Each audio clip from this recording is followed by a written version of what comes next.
Salam dostlar, bugün sizlərlə birlikdə həndəsənin əsas anlayışı mövzusunu sizə izah edəcəm. Həndəsənin əsas anlayışı nə deməkdir, nələrdən ibarətdir? Nöqtə, düz xətt, parça, şua və müstəvidən ibarətdir. Nöqtə və düz xətt ilkin anlayış olduğundan tərif edilmir. Düz xətt, kiçik hərflə və ya AB düz xətti adlanır. Birinci biz baxaq ki, parça nədir? Parçanın düsturu var. N vur N çıx 1 böl 2. Bu parçanın düsturudur. Parça nədir? Kənar hissələrin məhdudlaşmış xəttir, düz xəttir. Parçanın da düsturu N vur N çıx 1 böl 2'dir. Məsələn, biz buna AB parçası deyə bilərik. Parçanı ölçmək üçün santimetr, metr, millimetr, desimetr kimi vahidlərdən istifadə edə bilirik. Şua.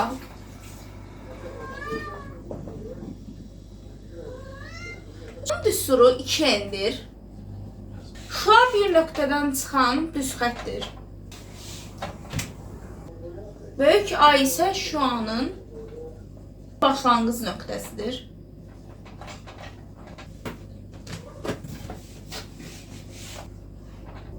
Nöqtədən çıxan iki şuanın əmələ gətirdiyi həndəs fiqura bucaq deyilir. Bucağın düsturu da parçanın düsturu ilə eynidir. Yəni N vur N çıx 1 böl 2'dir. Düz bucaq.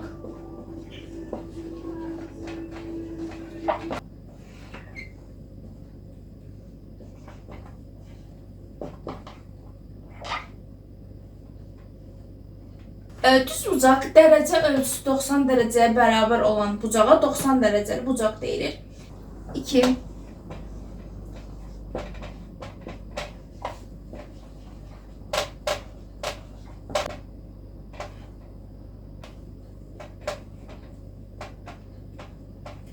Açıq bucağın dərəcəsi 180 dərəcəyə bərabərdir. Bu bir çevrənin yarısı kimi düşünün.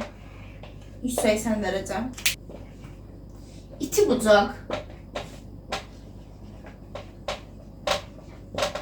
0-90 dərəcə aralığındadır. Yəni alfa 0-dan böyük, 90 dərəcədən kiçik olmalıdır. Belədir.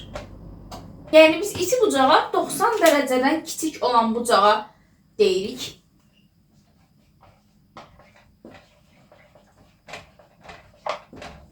Kör bucaq 90 dərəcə 180 dərəcə aralığındadır. Yəni alfa 90 dərəcədən böyük, 180 dərəcədən kiçik olmalıdır. Kör bucaq belə çəkilir. Bu alfadır.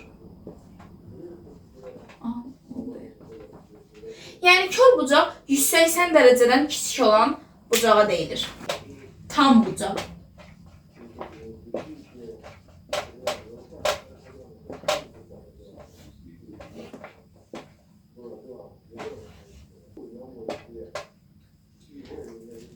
Tam bucaq 360 dərəcədir.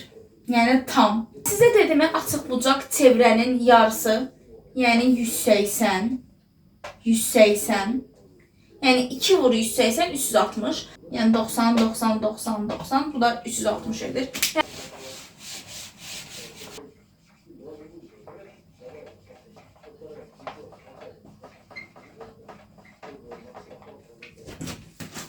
Qonşu və qarşılıqlı bucaq. Bir dənə kəsişən düz xətt çəkirəm. Və burada sizə qonşu və qarşılıqlı bucaqları göstərirəm. Qarşılıqlı bucaqlar qarşı-qarşı olanlardır. Məsələn, qarşı-qarşı olan burada nə görürük? 1, 3 və 2, 4. Bunlar qarşılıqlıdır, yəni qarşı-qarşıyadır. Bucaqlar qarşı-qarşıyadır. Amma qonşu bucaqları isə qonşudurlar bir-birlərinə, yəni yanlarında olur. Məsələn, 1, 2, 2, 3, 3, 4, 4, 1.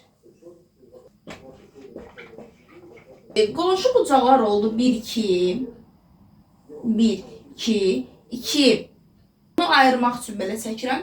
2, 3, daha sonra 3, 4, 4, 1. Qarşılıqlı bucaqlar 1, 3 və 2, 4. Və sizə onu da deyim ki, qonşu bucaqların cəmi 180 dərəcəyə bərabərdir. Cəmi 180 dərəcəyə bərabərdir. Qarşılıqlı bucaqlar isə bir-birlərinə bərabər olurlar. Yəni, iki qonşu bucağın cəmi 180-i verir. Qarşılıqlı bucaqlar isə bir-birinə bərabər olurlar. Tamamlayıcı bucaq. Tamamlayıcı bucaqların cəmi bizə 90 dərəcəni verir. Göstərək. 90 dərəcədir. Bura alfa, burada beta. Yəni bizə alfa ilə betanın cəmi 90 dərəcə verir. Cəmi 90 dərəcə olan bucaq tamamlayıcı bucaqdır.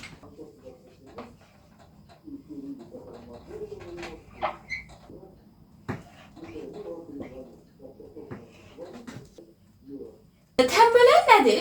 Təmbölən bucağın təpəsindən çıxıb tərəfləri arasından keçərək bucağı yarıya bölən xəttə, düz xəttə təmbölən deyilir. Yəni təmbölən gördüyünüz kimi bucağı yarı bölür. Alfa, alfa. Bunlarda cəmləyəndə zaten 2 alfa verir. 2 dənə paralel düz xətt çəkirəm və onu 3-cü ilə kəsişdirirəm. İndi gəlin burada alınan bucaqlara baxaq. Biz uyğun, bir tərəfli və çarpaz bucaqlara baxaq. 5. Birinci gəlin uyğun bucaqlardan danışaq. Uyğun bucaqlar 1, 5, yəni eyni bucaqlardır. Baxın. 1, 5. Daha sonra 2, 6, eyni olanları götürürük bucağa. 2, 6, 3, 7 və 4, 8. Biz eyni olan bucaqları götürdük, uyğun bucaqları. Uyğun bucaqlar bir-birinə bərabər olurlar. Çarpaz bucaqlar iki yerə bölünür. Daxili çarpaz, xarici çarpaz. Daxili çarpaz, yəni içərdən çarpaz olan bucaqlar, xaricdə isə çöldən çarpaz olan bucaqlar. Daxildən olan çarpazlar, yəni içə baxırıq. 3, 5 və 4, 6 çarpazdılar. Çarpaz. Və bu daxili çarpazdır. Xarici çarpaz isə çöldə olanlar. Yəni 2, 8 və 1, 7.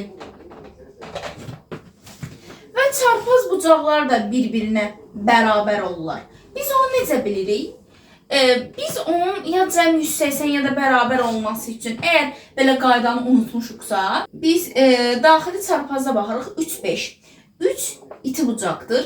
5 də iti bucaqdır. Yəni bunlar bir-birinə bərabərdir. Biri iti və ya biri kör olsaydı, yəni bir tərəflilər, onların cəmi 180-ə bərabərdir. Çarpazla uyğun bucaqları isə bərabərdirlər. Yəni hər ikisi iti və hər ikisi açıqdır. Məsələn, xarici 2 ilə 8. İkisi də kör bucaqdır. Bir tərəflilər də 2 yerə bölünür. Daxili və xarici. Digərində olduğu kimi bu da 2 yerə bölünür. Daxili və xarici. Demək ki, daxillər 4, 5, 3, 6. Bir tərəflilər deyil. Yəni sadəcə daxili dediyi üçün iç olanı götürür. Yəni 4 ilə 5, 4, 5 və 3, 6. Xaricilər isə 1, 8 və 2, 7. Lakin bunlar bir tərəflidə digərlər kimi bərabər deyil. Çünki digərlərin bucaqları ikisi iti və ya ikisi kör olurdu. Bunda isə biri kör və biri it olur. Ona görə də cəmləri 180 dərəcəyə bərabər olur. Yəni 1 ilə 8-ə baxaq. 1 iti bucaqdır, 8 isə kör bucaqdır. Demək bunların ikisinin cəmi 180 dərəcəyə bərabər olacaq. Yəni iki bucaq eyni deyil. İki bucaq bizə müxtəlif verir. Biri iti bucaqdır, biri kör bucaqdır. Belə yadımızda saxlayırıq ki, uyğun və çarpaz bərabər olur, bir tərəfli isə cəm 180-ə bərabər olur. Tərəfləri paralel və uyğun tərəfləri paralel və perpendikulyar olaraq iki halı. Bir neçə şəkil var ki, mən də onları sizə çəkəcəm. Alfa, beta, bu da olsun gamma. Burada üçü də bir-birinə bərabər olacaq. Yəni alfa bərabərdir beta və o da bərabərdir gammaya. Bu birinci halıdır. İkinci halına baxaq. Bunların ikisi də iti bucaqdır. İkinci, burada isə beta ilə alfanın cəmi 180 dərəcəyə bərabər olacaq. Bu göstərdiyim iki hal uyğun tərəfləri paralel olana aiddir. İndi gəlin perpendikulyar olan hallara baxaq. Gördüyünüz kimi ikisi də iti bucaqdır. Yəni alfa bərabərdir beta. Burada isə iti bucaq və kör bucaq, yəni alfa üstə gəlib betanın cəmi 180 dərəcədir. Bu iki halı isə uyğun tərəfləri perpendikulyar. Bir də belə şəkillər çıxa bilər qabağınıza. Bunları da bilin. Alfa, beta, burada x. Bu şəkili necə həll edirik? Alfa ilə betanın cəmi olacaq x. Bizə o şəkli belə də verə bilər. Bura alfa, bura beta, burada olsun gamma.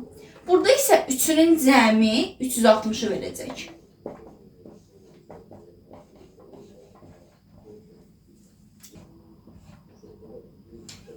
Burada olsun yenə alfa, bura olsun beta, burada olsun x. Burada yenə alfa ilə beta'nın cəmi bizə x-i verəcək. Bunu sizə belə yox. Bu şəkili biraz uzada da bilər.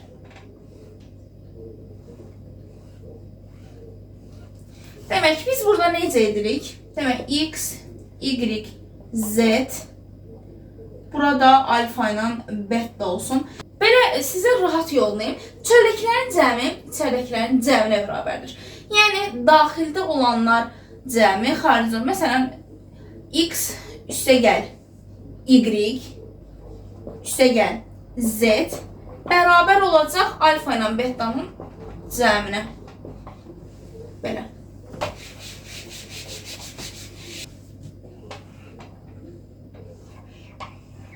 Burada yenə x bərabər olur alfa və beta'nın cəminə. Siz bu şəkilləri yadınızda saxlamağa çalışın, çünki şəkillər düşür.